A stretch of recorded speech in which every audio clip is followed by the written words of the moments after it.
He's the voiceover studio engineer of the Stars in Los Angeles, California, a Virginia Tech grad with a knowledge of recording studios unmatched in his field. He's a voice actor from Buffalo, New York, with 30 years experience in recording studios and behind the mic. He solves people's home voiceover studio problems in the blink of an eye. Together, there's no studio problem they can't solve, and they'll do it for you tonight. Welcome to East West Audio Body Shop. Now, live from a basement in Buffalo and an office in LA, here are Dan Leonard and George Whittam. And good evening, I'm Dan Leonard in the East. And I'm George Whittam in the West. And together we are East West Audio Body Shop. Close enough. Anyway, I try to mix it up every week, you know, different cadence. We'll get it down one of these days. Hey, we're trying to sound formal. It's boring when it's right. The end of October, and all week long I've been listening to this Barry Manilow song, When October Goes, which I should be playing. But anyone familiar with that one? No. See, that one goes back to my radio days, back when I was... showing your bald. I mean, your age. Yeah, well, you know, there's that picture in the intro there of what I actually used to look like back, you know, when dinosaurs roamed the planet. And, you know, and I was on this easy listening station, WJYE. Joy FM 96, and we would play a lot of Barry Manilow, not by my choice. I was just the guy on the air, and this song When October Goes would come on. I just had this vision of the leaves falling and kids running through the leaves, and it was, I don't know. I've been listening to that all week, but anyway, it's snow? Also Halloween. You enjoying the snow? No, there's no snow yet. Oh, you guys didn't get any snow? No. They got it upstate in Albany. And, you know, I had a friend that had so much wind and so much snow. And because the leaves were still on the trees, they had a tree fall on both their cars, on their property, the property next door. But because apparently their driveway is a structure, insurance covered it all. But Beautiful. they've been without heat since the hurricane. And then they had this tree fall on their house, and these people just can't get a break. Should but that's not what we're about here. Guy sitting next to me who's eerily on camera, but we haven't mentioned his name yet. Hello. No, he's nobody. Don't worry about him yet. Forget it. No, actually, we'd like to welcome our special guest tonight, the one and only Larry Davis. Welcome, Larry. Thanks for having me. All right, it's a pleasure having you with us. You're going to join us, and you're going to see how we do all the body shop work here at the East West. It's cool being behind the scenes at eWabs. That's right. I love the name eWabs. eWabs. It just rolls off the tongue. It really does. Much easier than East West Audio Body Shop. It does. He said the place looked a lot smaller in person. Yeah, I you know, watching this on TV at home, you get the feeling that it's so much bigger. And then when you get over here, that curtain's 15 feet it's really not that me. big. But it's great though. This is a great place to be. Thanks for coming in, man. Yeah, we have a lot of fun here. So we'll be talking to you a little bit more in depth about your career and stuff at the bottom of the hour and stuff. But if you want to join in on the conversation of what George and I are talking about, sure, just feel the butt in, just shove them out of the way, and we'll just chime in. Take it funny. Sounds good to me. Be charming. Understand. All right. So anyway, we've got a lot of stuff we want to talk about tonight. I know we mentioned we wanted to talk about the cloud. Mm-hmm. And we're also going to talk a little bit about USB mics. And, of course, we need your questions to really make this show roll as well as it does, as it rolls off the tongue, as eWabs. Yeah. And the number to call, again, George, you have that written down in front of you, don't you? No, you don't. Where's your show prep? Oh, I got it all right here. It's all right here. All right. It's 818-47-EWABS. That's 818-473-9227. That's right. And we'll try and get you, if you call our answering machine, we'll get you on the air, your voice, and we will answer your question because we know all and see all. Yeah. And, you know, I'll keep an eye on the inbox. You never know if something pops up. If I can be quick draw McGraw and get you on during this show, you never know. Give it a shot.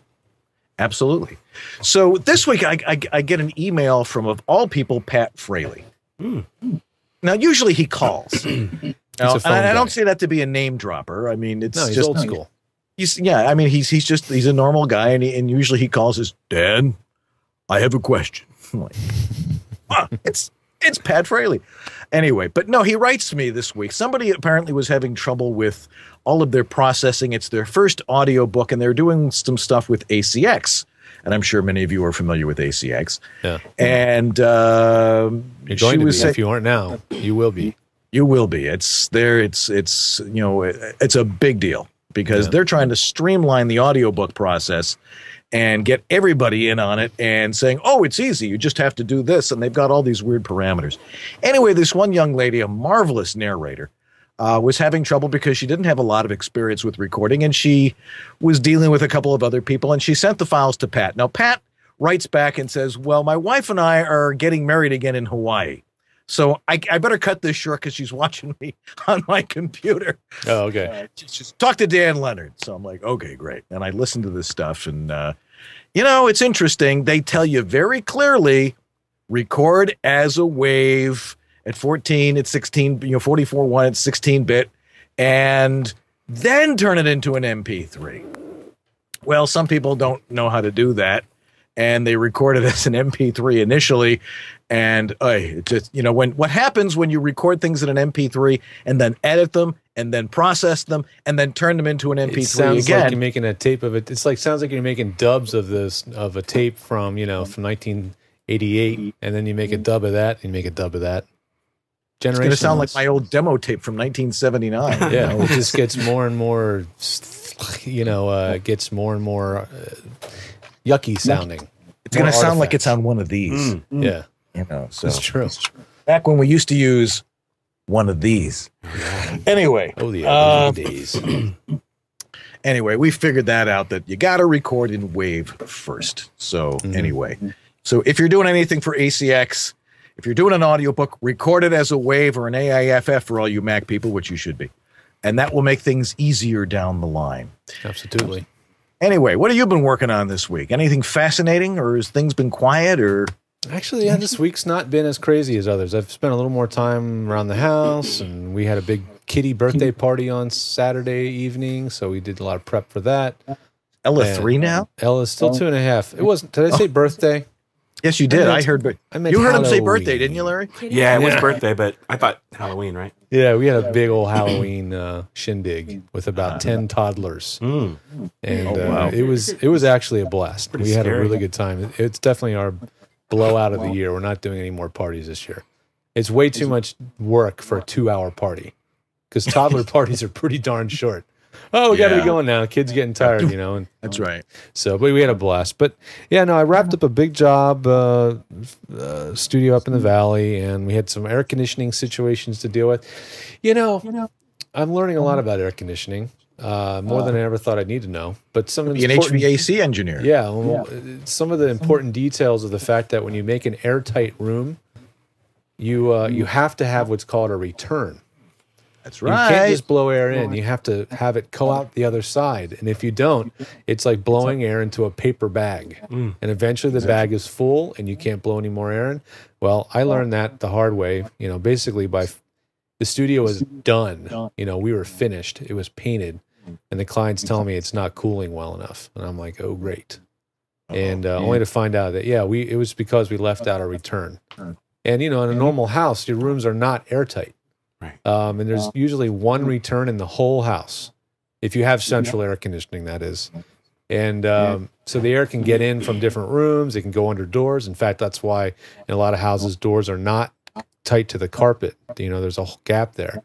So anyway, it just ended up turning out that if you build an airtight room, it will not cool properly. And we had to go back after the fact and add a return, which I was really nervous about doing, but I think we managed to pull it off without being too big of a hairy mess. Right. And that's the difference between the east and the west of our audio body shop here, because, HVAC here is heating and ventilation and cooling and all those things, and you've got to have a return everywhere. Yeah. So, it's all part of the process. It's a real problem. Even in a regular home, there's usually only one return per floor or something. Right. But unless you have a really super deluxe system that was very expensive.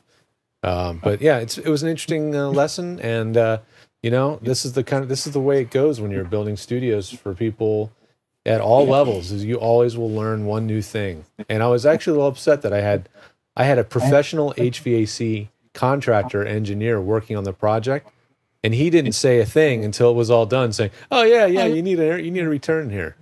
Sort of like, we won't say anything unless the client gets upset, and then when he gets upset, "Oh yeah, we should have had a return." I'm like, that's why we have. It's why you're a contractor, and I'm just a designer. If I designed a bridge that would collapse and kill millions of people, would you build it? No. Oh, so anyway, that's right. Anyway, see, our lives aren't dull. There's voice work, there's engineering. It's like it never stops. And then we have children and all these other things. And how do we combine all these things? Yeah. We don't know. Anyway, let's get into our first subject that we wanted to talk about tonight, because that is talking about, it's called the cloud, and now everybody's sort of usurped this name. When I first started in the voice business, way back when dinosaurs roamed the earth, then this comet came along. And then I was doing radio commercials, for my little studio down here, and suddenly the guy's like, I need it as a wave. Well, everything was being sent as MP3s. No, I need it as a wave. I'm like, okay. And how do I send it? Because back then, email, you couldn't send things, that were more than like 4 megabytes. And this thing was like, 15 megabytes. He goes, oh, just send it by FTP. And I'm like, you want me to send you flowers? No, it's like we want an FTP, a file transfer protocol. And that was FTD for those of you who weren't familiar with what I was talking about there. FTD, whatever, floral delivery. Floral transfer device. Delivery, whatever, yes. No, FTP. Anyway, I'm getting totally lost on this. And so I learned about FTP. So this had to be about, 2003 or so. And it's changed a lot since then, because there was the FTP where you'd send things to a server, but now they've got these things called clouds. Can you give us a little bit of a lowdown but how you understand what cloud computing is? Absolutely. Thanks for asking. Good. I figured I'd get it eventually. Basically, cloud computing is just a new fuzzy buzzword, warm and fuzzy buzzword for servers, that are offsite or co-location, or anytime you have data here and there, or just there. I like to have data here and there. I kind of like having it here and there. So it's, in both places. So you're not completely 100% depending on something else like the cloud. But that's basically what the cloud is. The cloud is just a bunch of servers somewhere else that hold your data for you. I happen to rely on the cloud heavily. I really like it. And anybody that uses Gmail, you're already a cloud user, because your email only exists out in a server somewhere else, and you're just going to a web page to retrieve the information. But unless you have things set up to do so, that email is only sitting out there somewhere else. It's out there on a server someplace. It's not on your own computer. Now, I actually have my Apple Mail program also set up to then download my emails. Even though I don't read anything there, it's still just downloading the email, and it's all sitting on my computer. So that's how I kind of back up the cloud on my end. But it's really great, because if your world is being, juggled between a phone, an iPad, a laptop, a desktop, or more, it's the best way to work. I mean, if anybody's tried synchronizing, syncing data between two places the old-fashioned way, using a sync program or BlackBerry syncing program. I've tried them all, and they all stink. You always end up having duplicates of stuff or losing everything.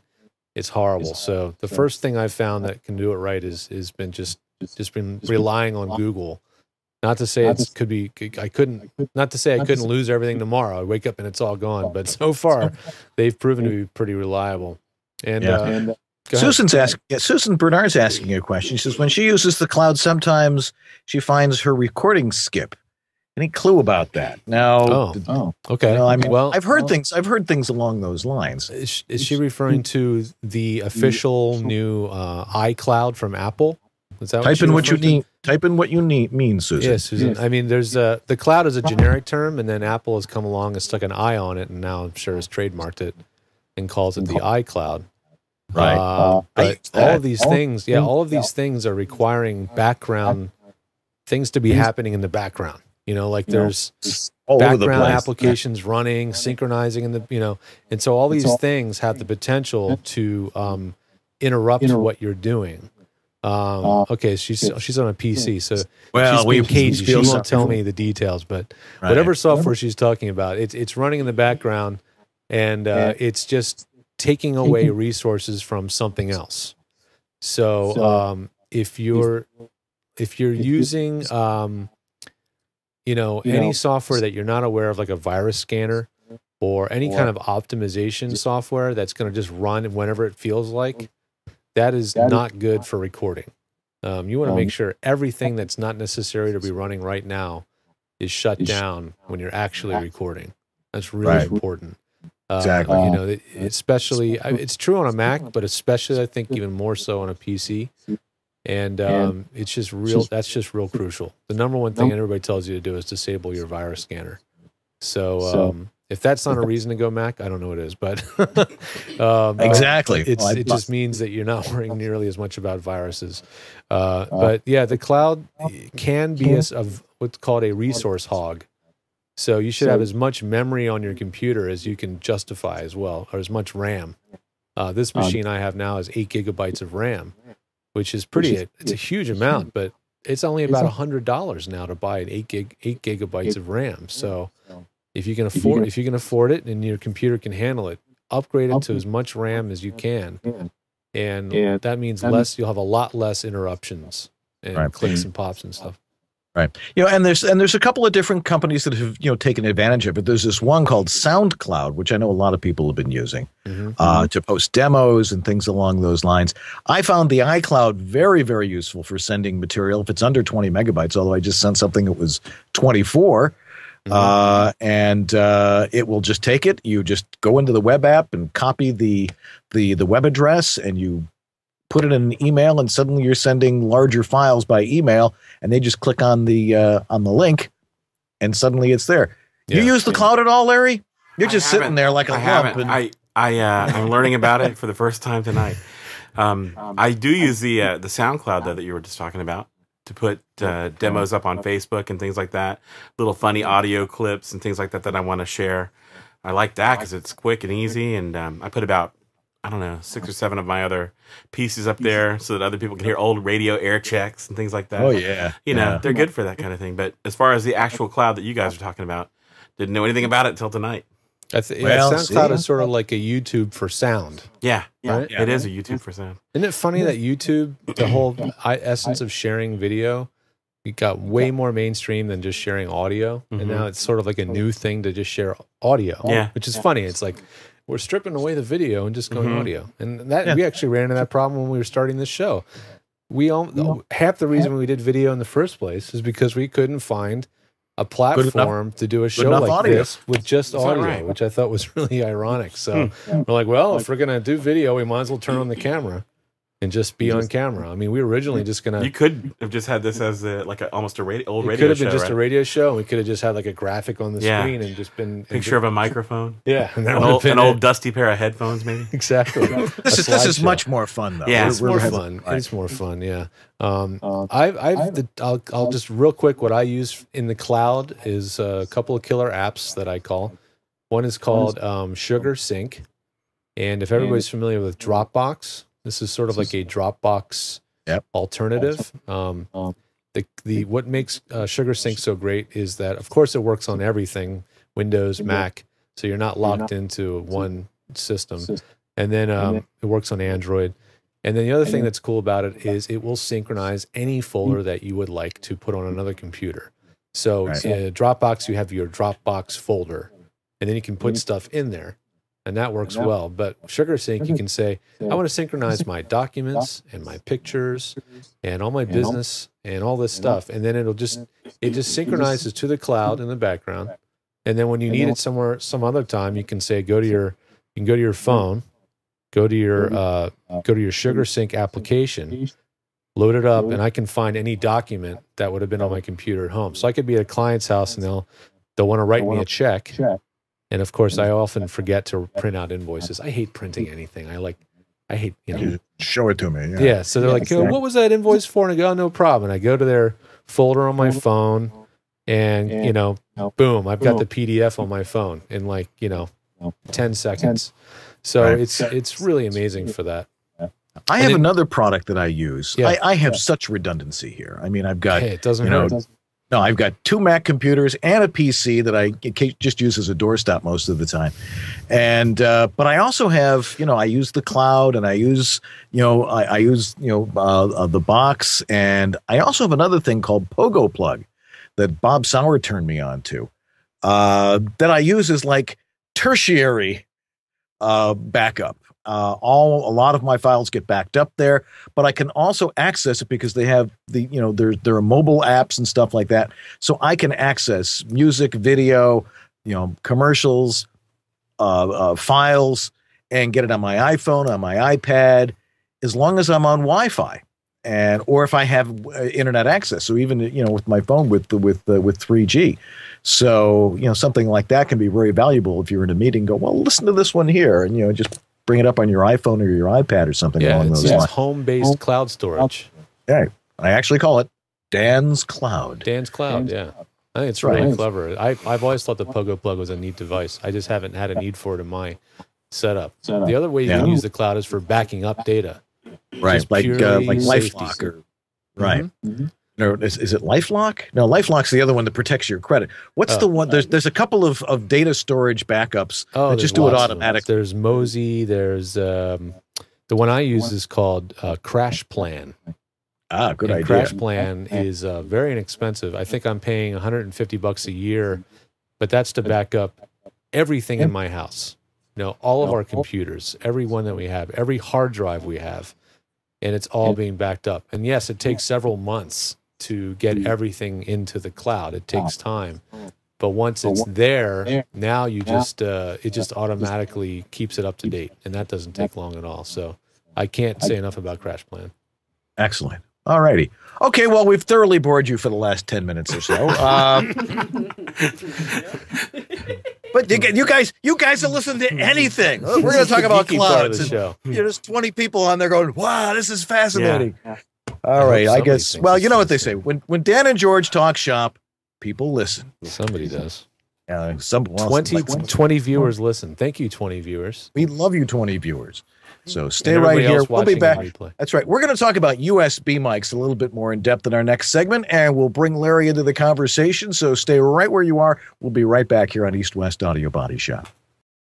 El Dorado Recording Services. Randy Thomas chiming in. This is Alex Verdi. Hi, this is Bill Ratner in Los Angeles. Hi, this is Scott Rummel here in Yorba Linda, California. Hi, my name is Rick Wasserman. Hi, this is Tom Kane. Hi, my name is Vanessa Marshall. Hi, my name is Zurich. Hi, I'm Mary McKittrick. Hi, I'm Peter McHugh. I was turned on to George by none other than Don LaFontaine, who always swore by his health. George is absolutely awesome. ISDN, Source Connect, Phone Patch, FTP, you name it, George has set it up. It's really the best thing I've ever done for myself. I feel free, safe, fearless, like anything is possible in here. Unless you like to look for opportunities to waste time, call George. And he did all of that, long distance over the phone and the internet. I'm very happy with George, and I cherish I've got my travel kit, I got my Source Connect, I've got it all going on, thanks to you. Thanks, George. You make it easy.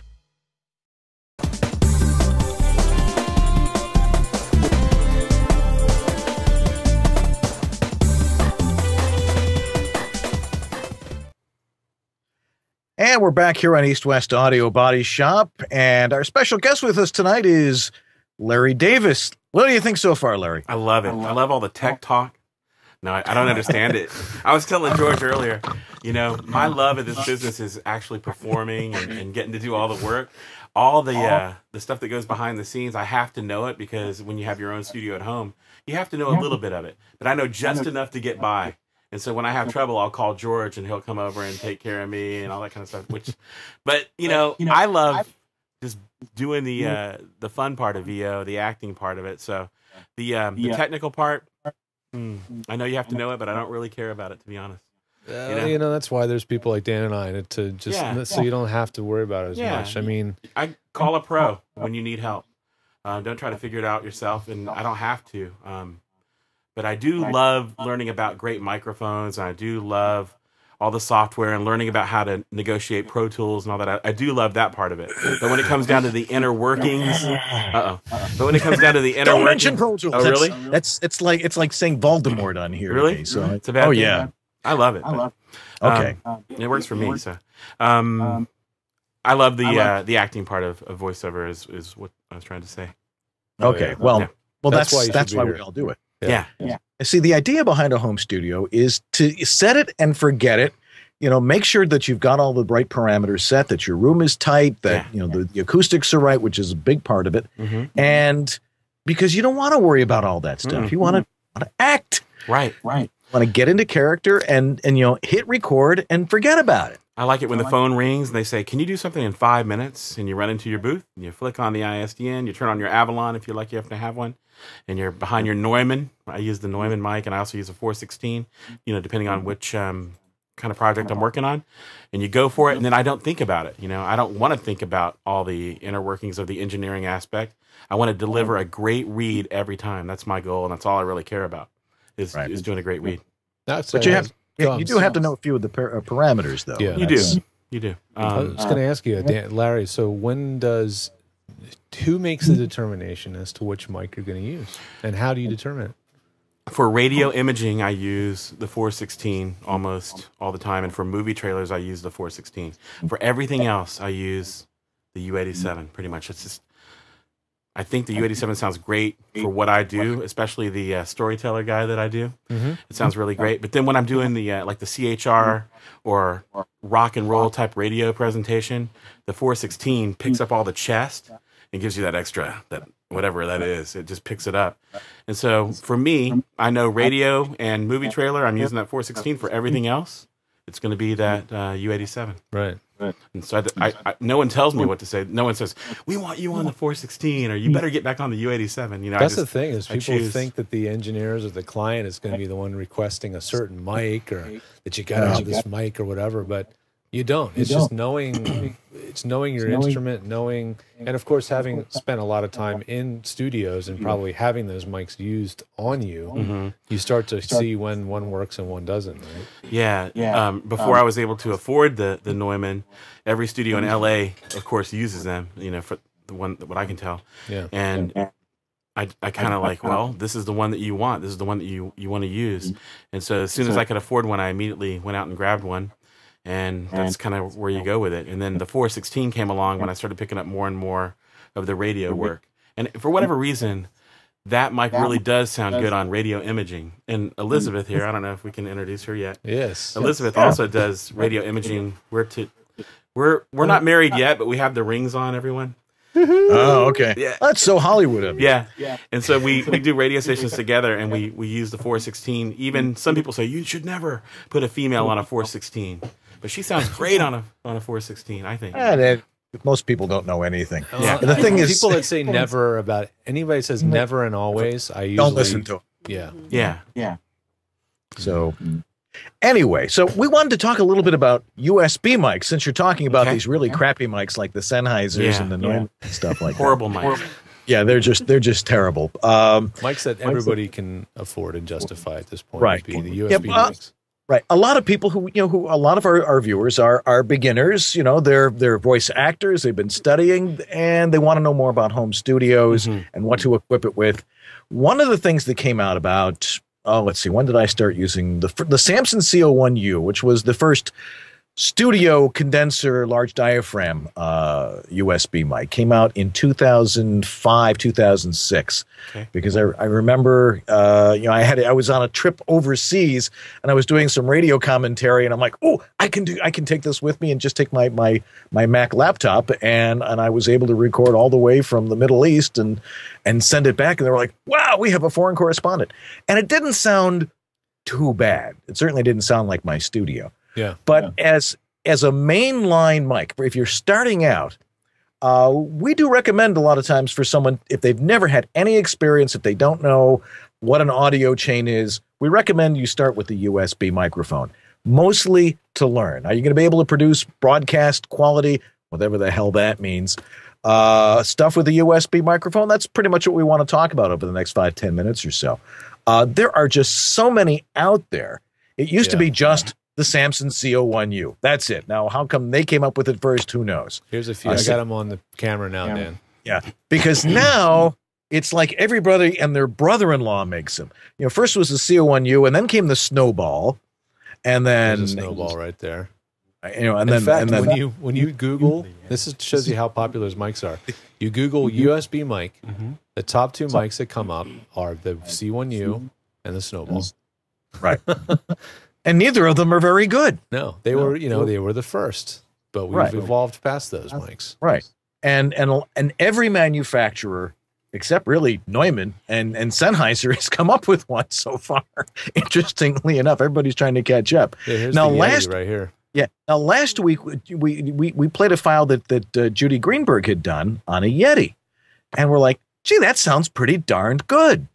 Now, the problem with the USB mics is that it's sort of like, some of them are not using the top components as their audio digital analog digital converters. Yeah. And you get hiss. There's a real high signal to noise ratio. And we want people to not have that problem. Hissing is something that's inherent with a lot of USB mics, but not all of them. And then so some higher end companies sure came out with one, the PG42, which is not expensive at all. It's like just under $300. There it is. I have it on camera now. It's this one on the left, this silverish one. It looks like a regular studio mic, but it has a USB jack on the bottom. Right. And Marshall has come out with like an entire line of them. And crossing all sorts of lines of different types of mics, and Rode has its Podcaster, which is a dynamic mic, which we don't always recommend for doing voice work. Although a lot of people use them. I know you probably use an RE20, don't you, Larry, on occasion? On occasion, yeah. In fact, before I was able to get into the two mics that I use, primarily the ones I was talking about. Start over, Larry. I had your mic off. My bad. I sort of heard him. Go ahead, Dan. Before I got the Neumann U87 and the 416, I would always use an RE20 as a ex-radio guy. I would always gravitate towards that. And it does sound really good, actually, an RE20. And you can find a good RE20, I'm sure, on an eBay, really. You'll find it for what, 300 or 400 maybe? Yeah, but it's sometimes lower than that, but yeah. Even a they new have one. little dents in them and stuff. But but they sure sound good on certain people's voice, I found. It just depends on who you are and if you like that one or not. But that's a really great mic, in my opinion, the RE20. Go ahead, George. I find the dynamic mics where they don't work well is for subtle, intimate more reads, because they need a lot of volume. You need to speak into them with quite a bit of volume. I have a client who've been using an SM7B with, which is Shure mic. It's a fantastic mic, but when he's trying to do these softer, he's starting a book narration campaign or whatever you want to call it, and that's the problem we have is when he's doing these more natural narration reads, we have to crank the gain up, and the noise floor comes up, and you get all this hiss, and that's where they're a problem. Yep, I agree. Right. Yeah, but the thing is if you're going to start, if you're going to start out, you might want to get yourself a fairly good USB mic. The reason that we recommend them is so you learn how to use a large diaphragm studio condenser mic, learn proximity effect, learn how you've got to get it set in the right place. Is the audio quality you're going to get as good as with a U87? Well, I did do a thing for Pat Fraley a couple of months ago where I take an AT2020 USB and read and sort of splice it into a commentary about my TLM 103, and with almost hardly any processing, aside from just a little bit difference in frequency response, you really can't tell the difference. Which is, Pat was, he has it on his website, and but the AT2020 USB, they've sold millions of them, and there's a reason for it. It's pretty good, except later on when we do bad audio of the week, we'll find out where maybe some of its shortcomings are. Right. But USB mics, you've got so many choices. If you're going to buy a USB mic and make it your mainline mic, get a good one, like the PG42.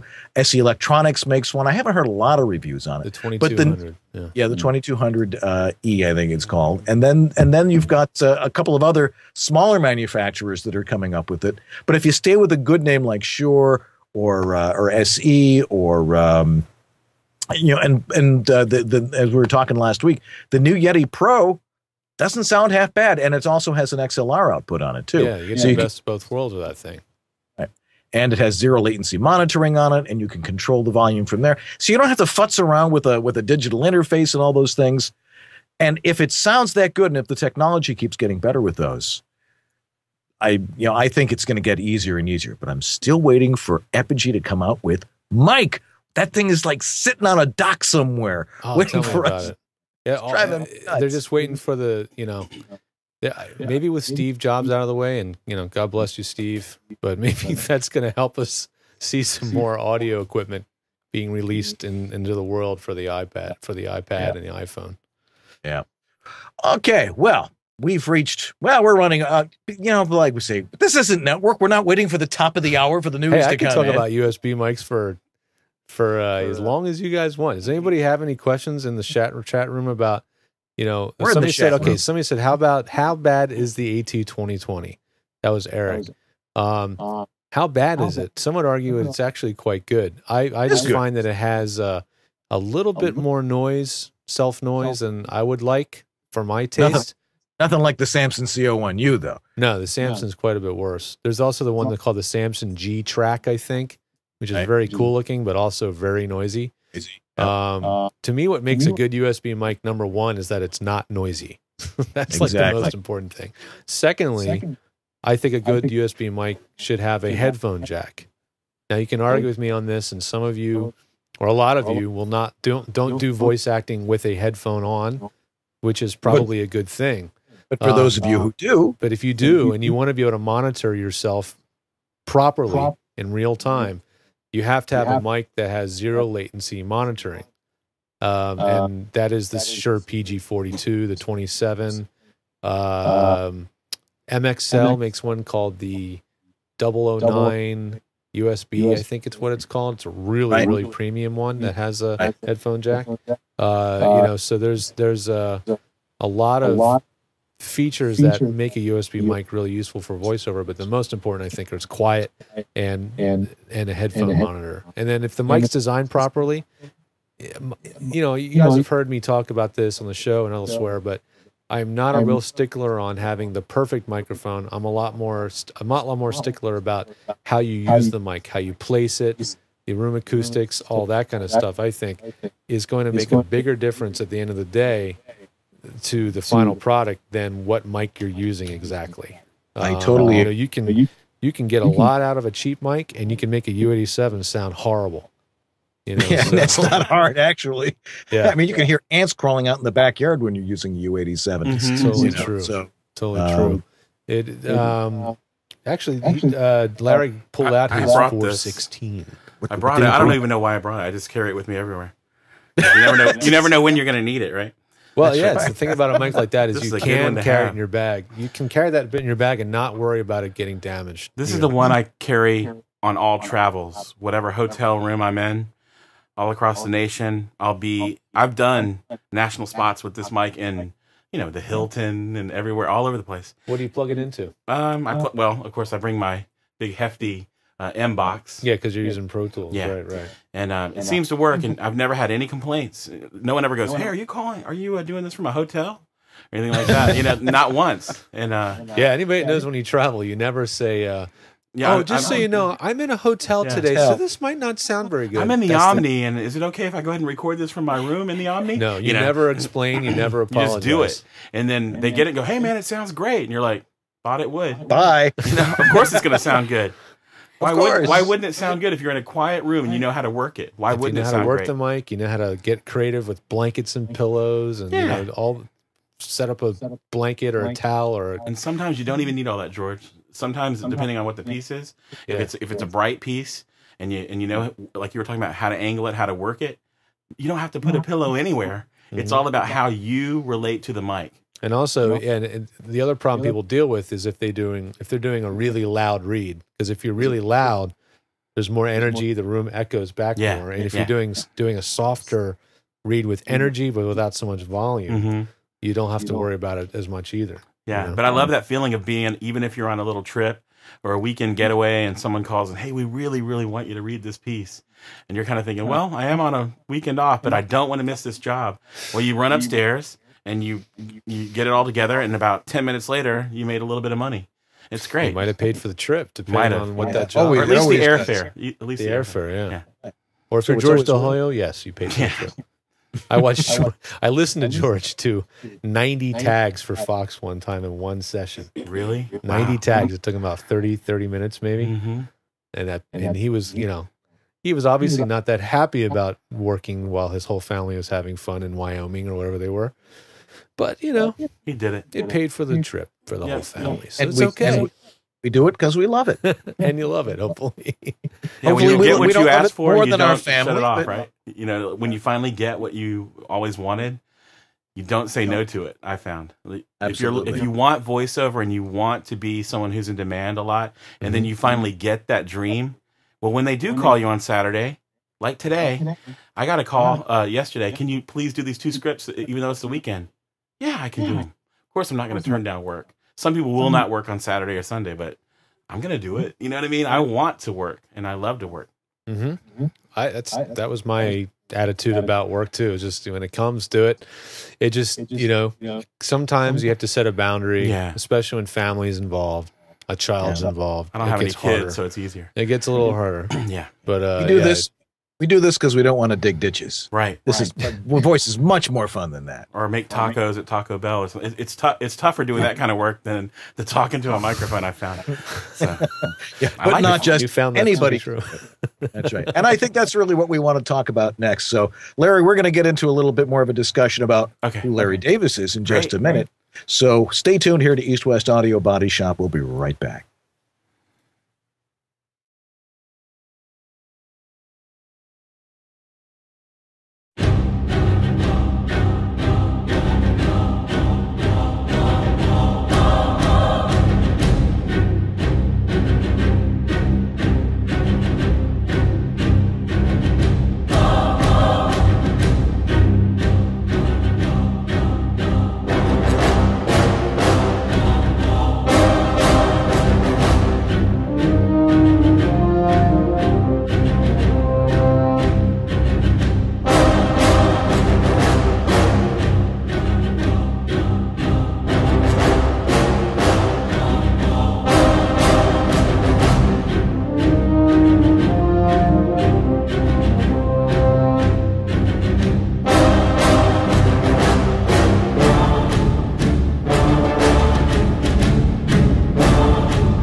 And we're back here in East West Audio Body Shop, and I'm getting an echo here. Thank you very much. Much. All right. For that effect. That's right. Batting second, number 42. Anyway. So anyway, we'd like to welcome officially our very special guest and his wonderful fiancée, Elizabeth. Larry Davis, welcome to East West Audio Body Shop. Thank you for having me. I've had a good time, for the last... Has it been almost an hour? Wow, 45 minutes? 45 minutes. Just watching the behind the scenes of EWABs. If you ever get a chance to come here, if you live on the West Coast, you've got to come check out the behind the scenes. Because I was telling George, it really does look bigger when you're watching this at home. And then when you get here, it's about the size of half a closet. There ain't much to it, man. But it's really cool to be here, and I've enjoyed. Thank you guys for having me on. It's really exciting to be on it. I know that sounds funny, but it is, because I love to talk about VO. It's my favorite thing on the planet, and here I am. I get to talk about it. So anytime I can, I love it. All right. Well, it's great to have you with us. Thank Now, you. you've been doing this for a while. You're based out of LA as a voiceover talent. You also do some coaching. Yeah. And but recently, I heard you were taken on by the William Morris Agency. Yeah, I'm excited about that. That's, I mean, that's Endeavor. Reaching the pinnacle of a career. That's like the next step up, and you really can't get much higher than that, can you? Well, I moved out here. I don't know if you can. I think you probably could. I don't know how you could, at least in terms of agents and the stature that they carry. I was really excited when they made that phone call to me. But anyway, I had been with another agency in town who I love, by the way. SBV was my agent before for years, and I love them. I just felt it was time to move on, so I made some phone calls to other agencies in town that I'd heard really good things about, and one of them was William Morris Endeavor. And I got a phone call back, said, hey, we'd love to chat with you. And a friend of mine who I actually coached was on their roster. And he, kidding. Yeah, he, you know how sometimes you have to have help from other people? Oh, yeah. Well, my good friend Rob Luke, who he gets all the credit for this. I had been coaching Rob for about it's been about 2 years or so that I had been coaching Rob. And he introduced me to the fine people at William Morris, and that's how that all came about. So they, on his recommendation, listened to my demo and said, yeah, we'd love to have him come in. And I got that phone call. I was really excited. And as soon as they said, hey, we'd like for you to be a part of the William Morris family, I said, where do I sign? Because even though I was talking to other people in town, they had always been one of my top choices. There was another couple of agencies that I had a lot of respect for that I wanted to be with. And I'm so happy that they wanted me too. But when it came down to it, William Morris to me means big time agency in LA or in everywhere that they are. And I had to go with it. I had to jump on it. And of course, the moral of the story is there networking. Because everybody's saying, do I need an agent? Well, of course you're going to eventually need an agent. But how do you get an agent to hear you? Have somebody make friends, network, and let them know that you're good at what you do, and make friends with them and work your way in, because that's really the only way you're going to get yourself into the front of the line. How Or did at that least work out for you. I mean, Larry, what was it? A certain type of training? How long did you have to work to get to this stage? To get to a level where William Morris would even want you? Yeah, absolutely. It's for a lot of it's time, right? It's been a long time, actually. I've been doing this every day for about 17 years or so in my head. I started getting paid for it in 1994. I was always a radio guy at every radio station in the country who either did mornings or afternoon drive at radio stations like KRBE in Houston and all over the country. I worked all over the East Coast, and I was a program director at one point. And music director, assistant, every title that you could ever have. And I was always the guy who not only did all the music for the radio station, but I was always the guy that did every piece of production at the radio station. It became a thing. You want a great spot, you call Larry. You want him, and I did them all, and I didn't think anything about doing them. It was just part of the job. But then one day, someone said, why don't you do agency work? And I said, agency work? I'm a radio guy. We can't do agency work, And then I dabbled in it. I got into it around 94, started getting paid for it. Made my way into Houston. I got that job I was telling you about at KRBE, one of the coolest radio stations on the planet. And did it half and half. I was half radio and half VO. Half radio, half VO. And then finally it got to a point about 5-6 years ago where I said, all right, I kind of made it to a certain level in Houston. I became kind of like one of the big guys in Houston doing VO. And then I said, if I'm ever going to do it, I'm going to do it now. I'm going to move to LA, and I'm going to try to become my version of a Don LaFontaine. I'll never be a Don LaFontaine movie trailer guy, but I wanted to be that kind of a name recognition of someone like that who everyone, wow, when you think of a voiceover, you think of Larry Davis. When you think of voiceover, you think of Don LaFontaine. I wanted that. And I said, well, I'm going to go try it. I might fall flat on my face and I might not make it, but I'm going to go give it a shot. And I came out here, it's been 6 years, and I'm glad I did. I'm having the time of my life. I work a lot. I have William Morris behind me. I have Dano Management behind me. It's great. I'm really, really happy. Sounds like you're having a great time. Yeah. Now, I remember the first time I saw you. I was at Voice 2010 last year, which was in 2010. Yeah. And they called this guy up on the stage, and I can't remember what the exact context was, but you sat down and you started doing Morgan Freeman. What a story I have on this. This is amazing. Pat Fraley, who everyone always asks, hey, did you ever take any classes? How did you learn to do some of the things that you do? Well, the guy that I wanted to go to, I didn't take a class until just about 1.5 years, 2 years ago, I think it was, with Pat Fraley.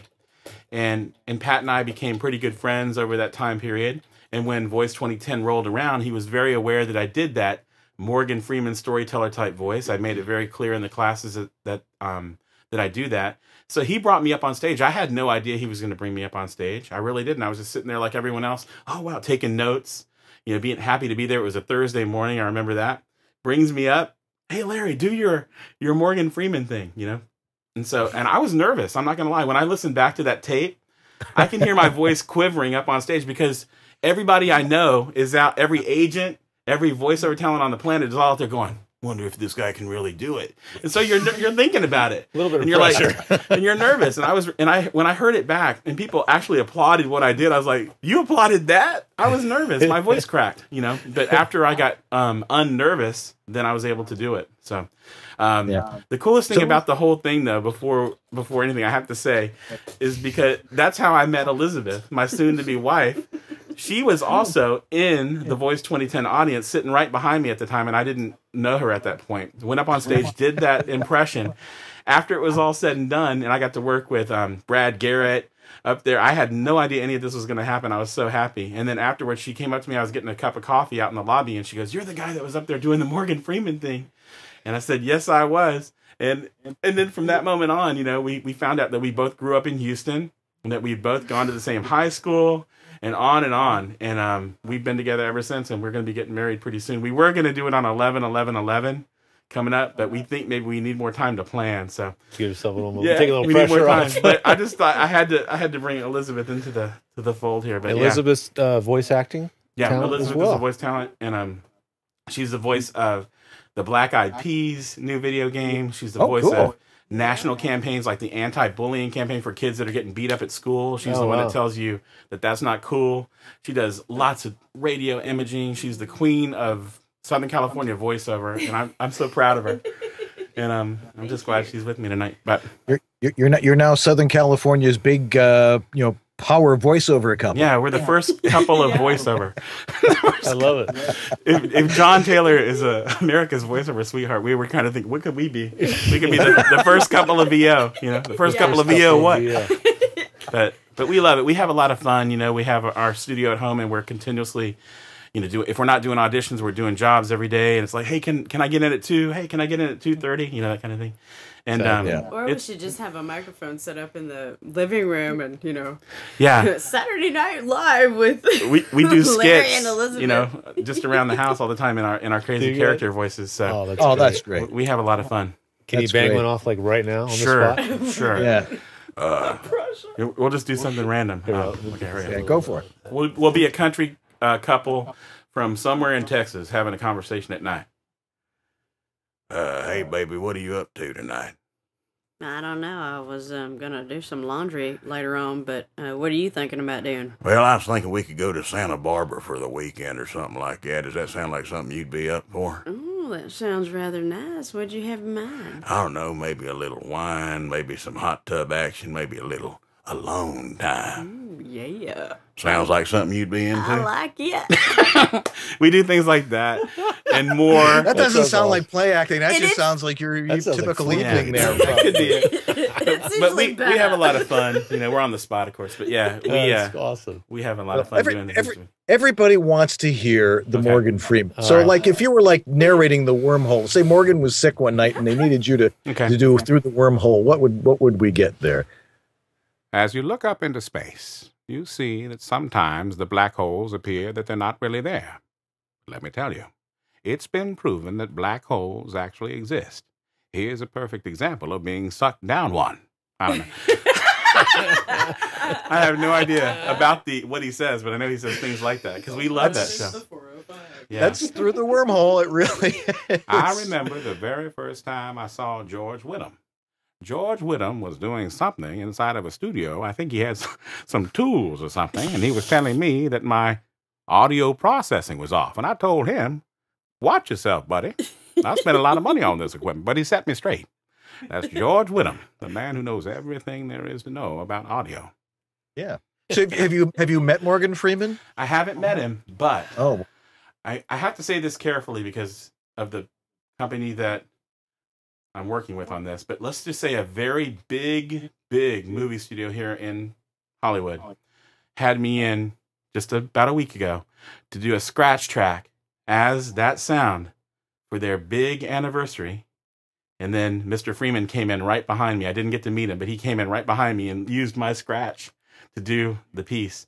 But I've never met him, but boy, would I love to. I hope someday I can. You got to be wondering when he heard. I mean, you know, I guess if you're a celebrity voice, it's a fact of life that people will do your voice. So maybe for him, that's totally unremarkable. But you got to wonder when he heard that scratch, what he thought. I always wonder if he would hate me, or if he would think it's kind of cool, or if he ever wanted a day off. Would he think that it's okay enough, you know, to move in? I don't know. It's kind of a weird thing. People, you know, say it sounds pretty much like him. And the real truth of this that I've never really told a lot of people, but now that I'm on eWabs, I'll tell you who this is really based on. It's based on my high school history teacher, who sounded just like Morgan Freeman. His name is Mr. August. And Mr. August sounded just like this. Ladies and gentlemen, if you'll please open up your textbooks to chapter 7. Mr. Davis, is there some reason why you're laughing this afternoon, sir? Is there any way that you could come up here and share with the class what you're laughing about? So it's really Mr. August. People think it sounds like Morgan Freeman. It just turned out that way. That's right. You know, but it really is based, this storyteller is based on my high school history teacher, Mr. August. I love it. Wow. And that's the truth. And having been a former history teacher myself, I think that's just fabulous. Today we're going to learn all about the Byzantine Empire. Mr. Davis, is there some reason why you're laughing again, sir? Would you please come up here and share with the class? It's the third time today. And Mr. August found out that I did this impression of him, and he made me do it in class one day. I had to go up in front of the entire class. He said, Mr. Davis, I hear you do an impression of me. Why don't you do it, sir? And I went up there and did it. And from that moment on, it's really funny. I was making about B's and C's. And after I did the impression, nothing but A's. Buddy. No way. I'm not kidding. That's the truth. That's a true story.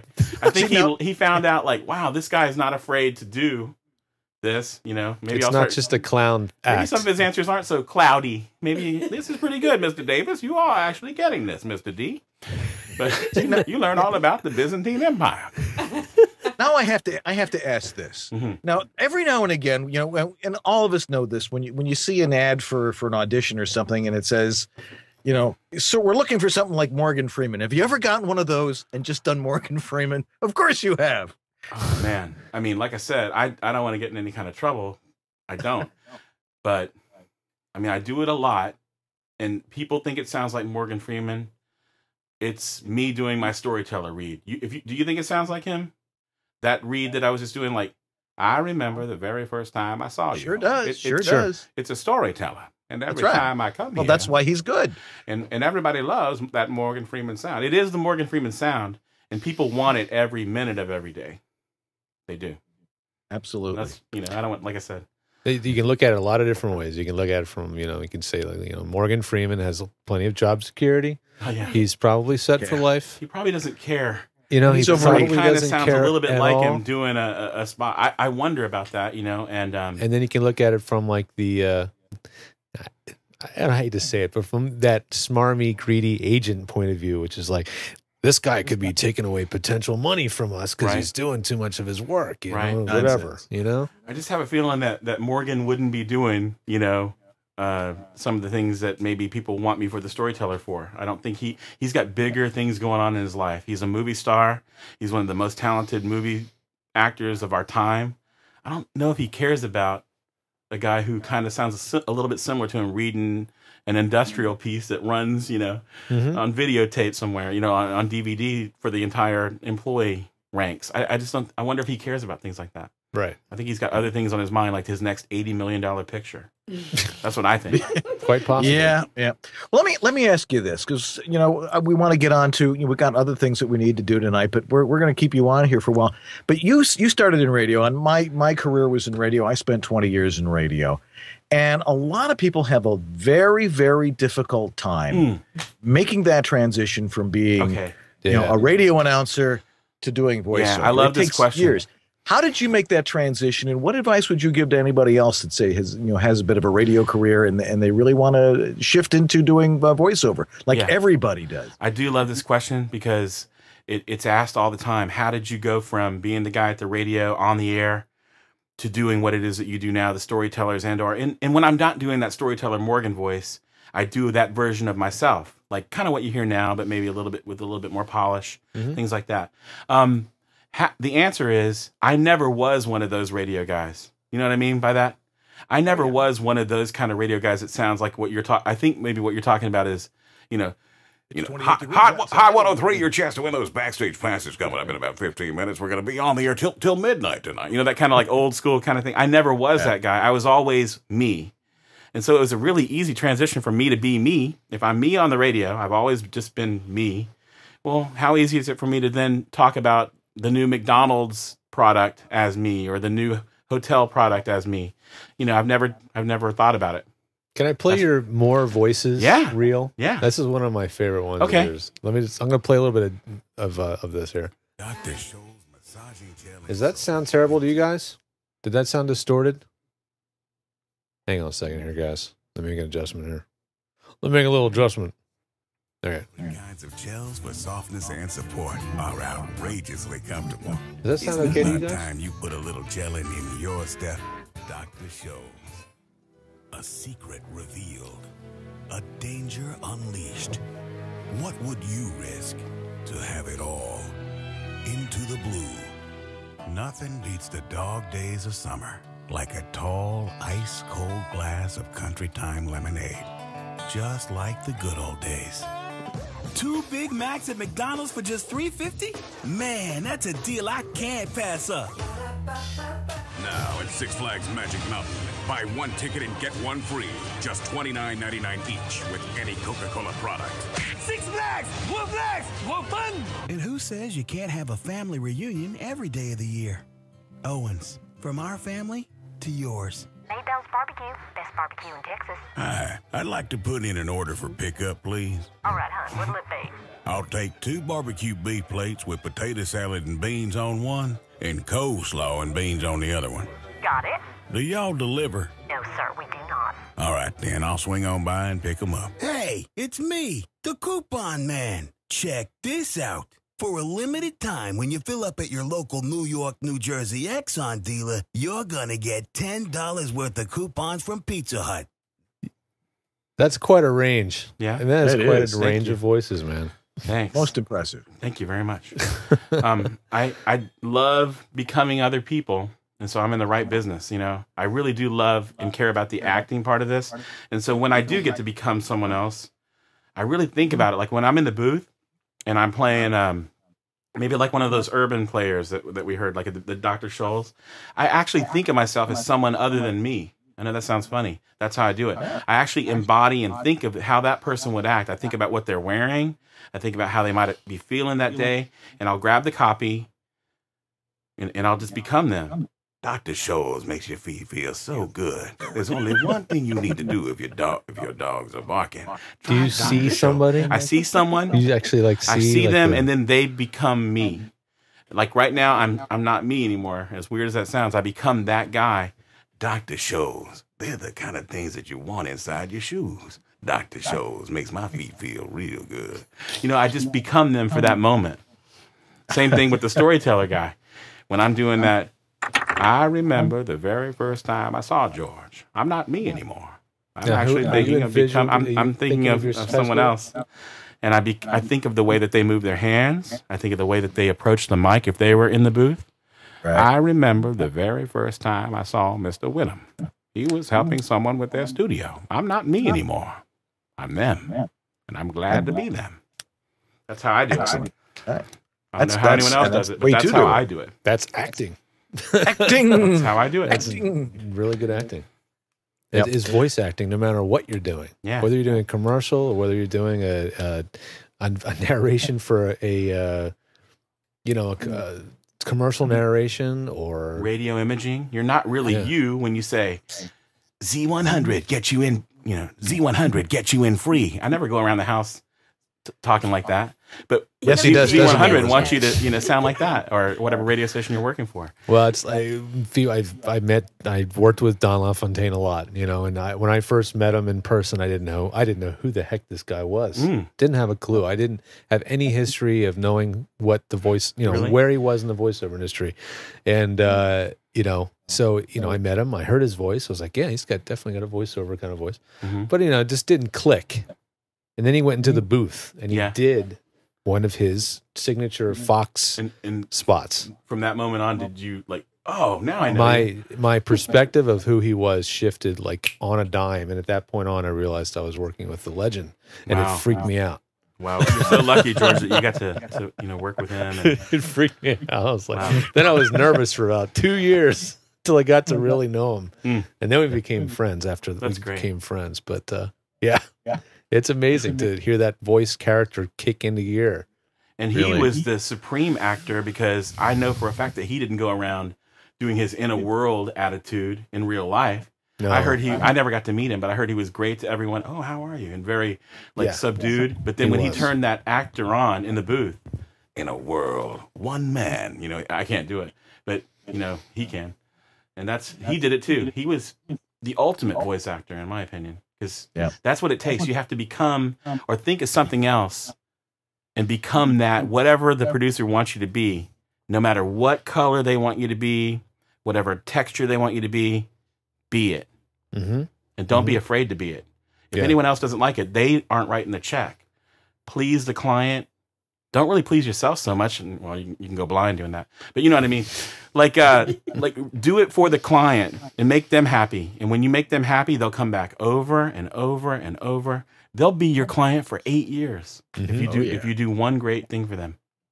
Oh, that's you definitely are.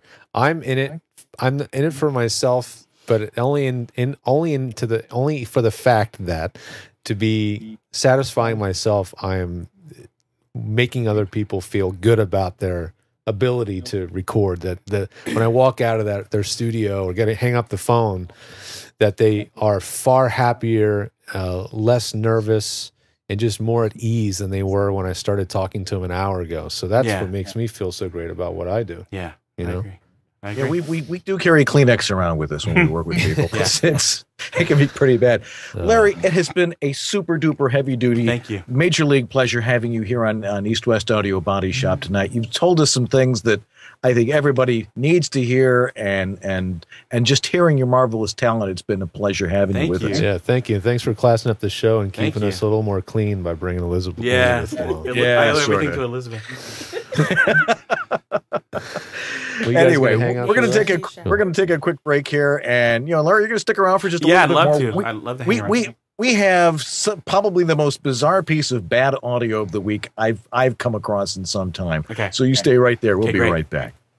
VoiceOver Extra, the voiceover industry's online news, education, and resource center 24/7. Hundreds, probably thousands of free how-to articles for voiceover success, ranging from home studio to voice acting to business. A free voiceover industry directory, calendar of industry events, resource links, a store, and much more. Bi-monthly webinars on all topics of voiceover, free subscriptions to newsletters, reports, announcements, daily news, and features at voiceoverextra.com.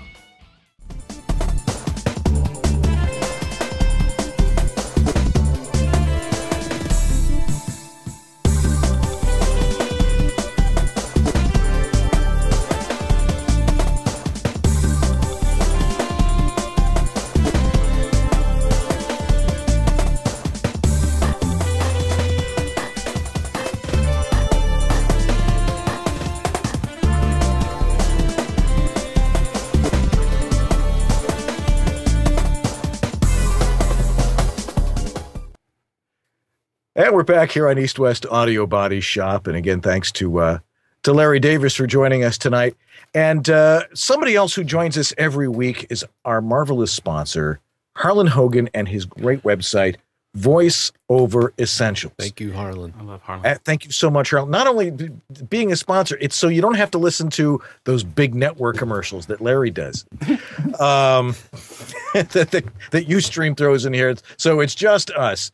But the reason that we really like Harlan and Voice Over Essentials is he's made it easy for you to get stuff that you need, because he's got the stuff that really is the easiest to get, cost effective. He's got, the signature Harlan Hogan VO1A recommending to people, and a lot of other stuff. Even this little light that he's come up with. I mean, where does he come up with these things? He never rests, man. He's always looking for some new cool. I call it swag. But like, it is swag. It is.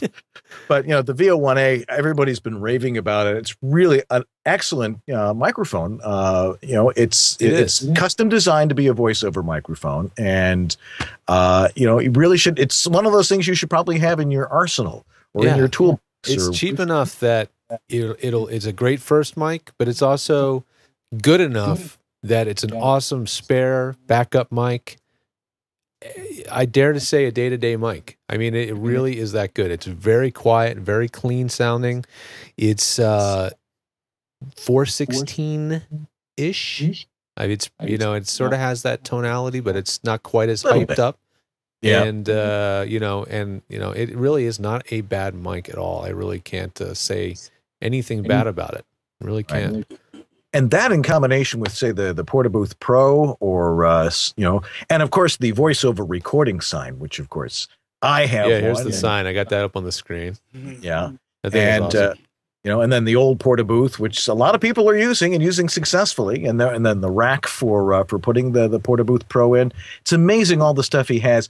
But if you really want to find the best stuff at a great price from a fantastic guy, we suggest you go over to voiceoveressentials.com because we do. And that's the only thing you need to know. Well said. I couldn't have said it better myself. I like to sit back and letting you talk sometimes, Dan. It's actually all the time. That. I appreciate it. I like to just sit here and push knobs. And this is my, being an engineer geek is really why I got into this business. Well, this week I got the chance to put my geek hat on. Where is my geek hat? I have it around here somewhere. Keep your geek hand strong. I have a client in St. Louis, and she called me and she said, I'm having this terrible problem with the software. I'm getting this ringing noise. Mm-hmm.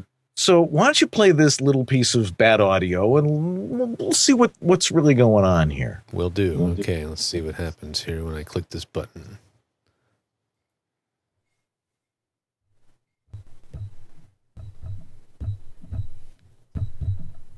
Ah, there it is.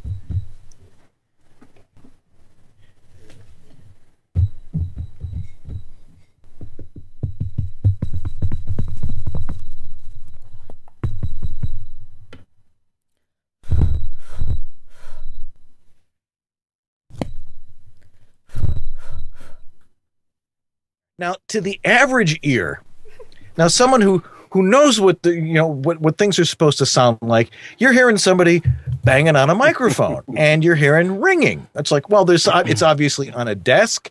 It's on a loose stand, there's a spring, a loose screw, something along those lines. And she's like, no. I was using it with Audition, and I went over to Banjo Emporium, and I played it for them over there, and they're like, no. Well, let's see, let's try it with another program. They tried it with Audacity, didn't hear it with Audacity, and I'm thinking, what is going on here? It sounds like a bad mic. Now, this was an AT2020 USB, which, of course, we were praising not 40 minutes ago. But they are mass-produced microphones, and things can go wrong with microphones. And I'm thinking to myself, this is a microphone problem. And she's saying, no, it's not. It's not happening with other software. And I'm like, software wouldn't do that necessarily. Right. So I thought about it a bit more, and then I looked at. She sent me 3 different files, and I looked at each different file that had less ringing in it, was at a lower resolution. Now, and because when she lowered, what she was doing is she was sliding this, she kept telling me about this buffer thing, and I'm like, buffer thing? You a slider? Well, she was using Audition with a PC and not with a Mac, and in the PC you set the buffer manually with some numbers. She was doing it with a slider, and she had it way over. She was recording it at extremely high resolution. Oh, yeah. And so what I finally figured out was what's happening is she's recording it at such a high resolution, there is probably a tiny little defect in that microphone. And when she's going to this intense resolution on it, it was amplifying what was wrong with the mic. And so when we changed the resolution on it, the ringing essentially went away. I mean, you could hear it even on some of the other software, which is why it's important to have good studio monitors to hear that stuff. But indeed, it was the microphone that was the actual problem. So the first intention was, the first thought was right, that it's a bad mic. take it back. Cripes, these things are only $100. They're not, you know, they're probably switching them out all the time. If you get a good AT2020 USB, it's a great little microphone. But, you know, again, it's not made, you know, it's not made here in the good old US of A by slave labor of some other country. It's made, you know, in some other foreign country, and some of their manufacturing practices may not be the best. Most of them are pretty good, but because they mass produce them, you're going to have little problems like that. But make sure when you're recording not to record. If you're recording at a really high resolution, you better have a darn good mic, like one of those mics that Larry has. Yeah, there's you know, there's a line that you have to cross eventually when it gets to quality, when it comes to quality.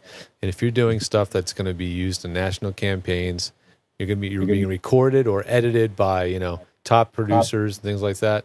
There's, you know, you got to kind of step up to another level at that point. And the AT2020 may not hang, may not quite hang. No, it gets you 2/3 of the way there, but that last third of the way, that's the difference. That's right, and that's where that's the difference in your wallet there, and that's why you pay to have good stuff. You don't have to have the greatest stuff unless you're really doing the great stuff, because it's not the great equipment that's going to get you the work. It's the talent that's going to get you the work. And here's the great stuff. Is a presentation of the National Football League. The Dallas Cowboys battle Michael Vick and the Philadelphia Eagles next on Fox. You want the NFL? Go to the NFL. NFL Red Zone.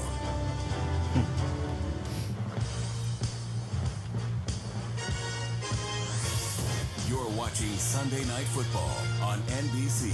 Brought to you by Visa. More people go with Visa. And by Toyota. Moving forward. This is Football Night in America on NBC. Every touchdown, every game, every Sunday. This is NFL Red Zone.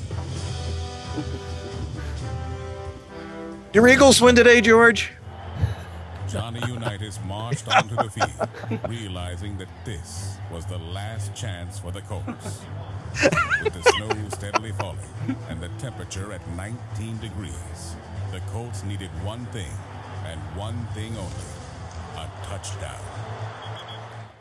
Oh, yeah. Right. Wow. Did That's your what I'm Eagles talking win today, about. George? Let me see. Hey, Dad, did the Eagles? You're on the chat room. He gave me the score earlier. It said they were up 14-0 over the Dallas, our mortal enemies.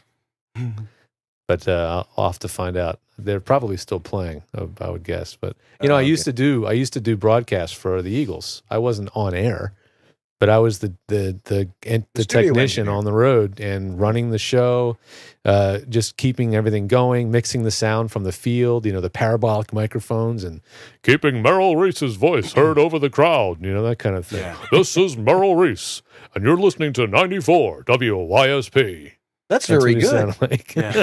A lot of people, when they always ask, hey, can you do like some kind of NFL voice? I'm like, oh yeah. Can I? Which one did you want? What network? Yeah, you know, exactly. like, did you want the more brighter NBC, or did you want the old school, like Johnny Unitas marched onto the field, realizing this was the last chance. Either way, you know.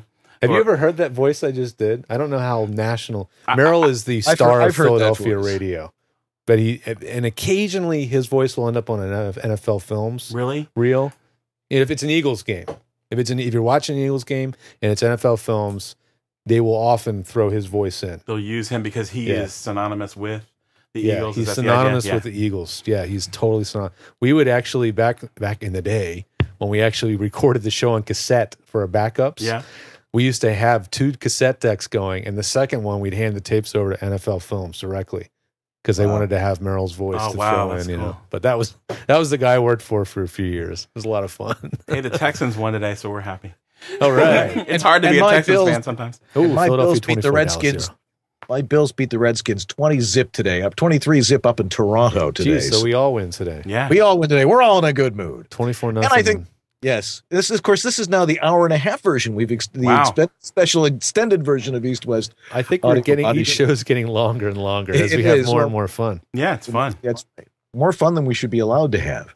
Yes. Nah, ain't no such thing. Well, we need your calls, you guys.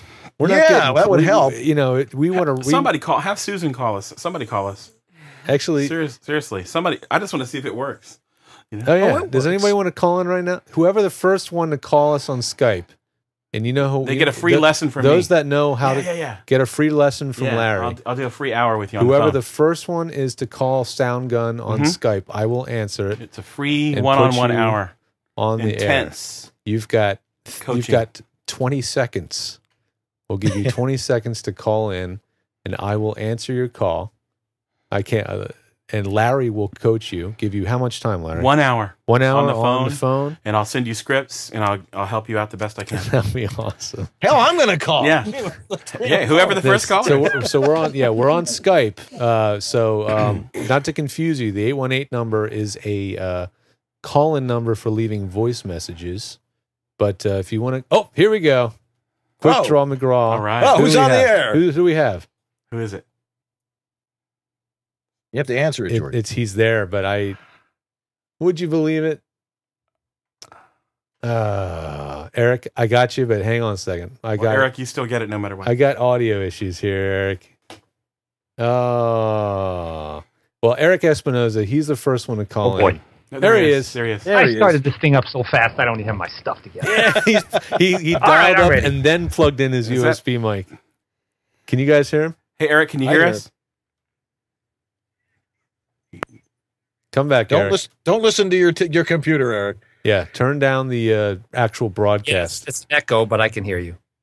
Okay, cool. As long as you turn off the broadcast and just listen on Skype, we're in good shape. All right. So we proved it to Larry that you actually can call into the show. And so, Eric, you've won an hour session with Larry Davis. All right. I finally figured out which button to push. I'm good. There you go. Eric, all right. Eric, after the show, I already have your info because Eric is our loyal show notes provider for the last month or so. So thank you, Eric. You really deserve it. And we will make sure you get connected with Larry after the show. Mm-hmm. But see, it pays to be a listener, viewer, consumer of East West Audio Body Shop. You too can win with eWAMs. A lot of people think that there's no way they'll ever be able to win any sort of contest and it's all rigged.